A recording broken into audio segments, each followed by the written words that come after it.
Bantar Gebang, penghasil gas metana terbesar kedua di dunia.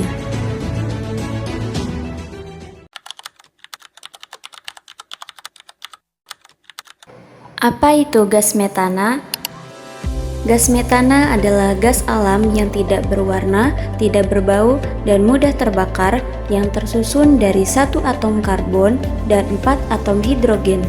Gas ini terbentuk secara alami dari proses pembusukan bahan organik tanpa oksigen seperti di rawa-rawa, tempat pembuangan sampah, dan saluran pencernaan hewan ternak.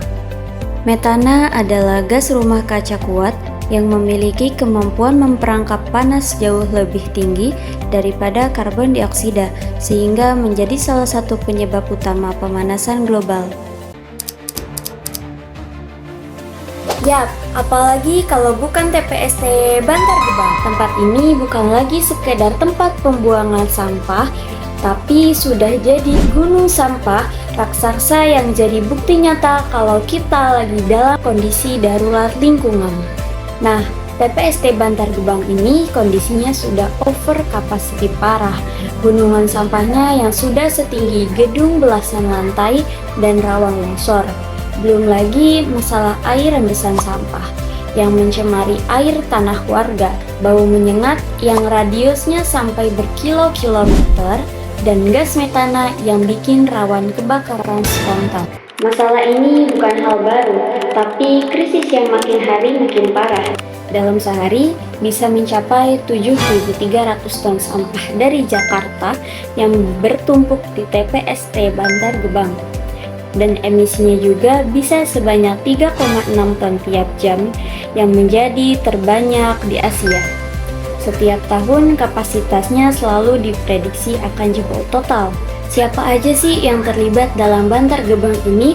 Yaitu ada Pemprov DKI Jakarta sebagai produsen sampah terbesar, Pemkot Bekasi yang wilayahnya terkena dampak, dan warga sekitar termasuk ribuan pemulung yang cari nafkah di sana, dan pastinya kita semua sebagai masyarakat yang hobi nyampah.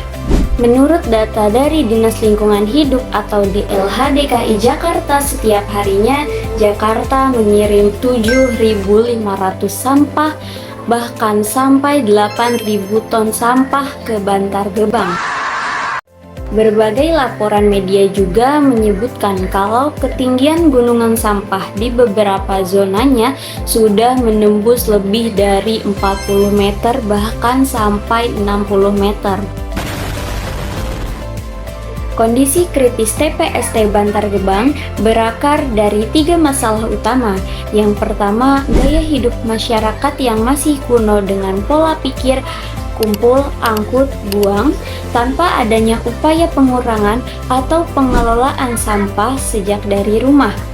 Yang kedua, kegagalan dan penundaan proyek fasilitas pengelolaan sampah modern yang ada di Jakarta, seperti ITF atau FPSA, akibat kendala regulasi serta investasi, sehingga Bantar Gebang terus menjadi tumpuan akhir. Yang terakhir, adanya ketidakadilan lingkungan berupa ketimpangan sosial di mana warga Bekasi harus menanggung dampak buruk polusi, bau, dan ancaman kesehatan demi kenyamanan gaya hidup warga Jakarta yang nilainya tidak sebanding dengan dana kompensasi yang diterima. Gunung sampah Bantar Gebang adalah pengingat visual yang jelas banget kalau bumi ini punya batasnya. Kita nggak bisa terus-menerus main curang dengan cara ngumpetin masalah di halaman rumah tetangga kalau kita nggak bisa mengubah cara kita mengonsumsi barang dan mengelola sisa pembuangannya dari sekarang.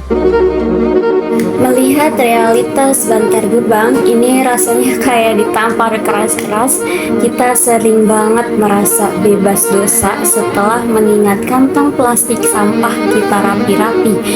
Padahal kenyamanan instan kita kayak hobi pesan makan online yang plastiknya berlapis-lapis itu dibayar mahal oleh rusaknya hidup ruang orang lain di Bantar Gebang.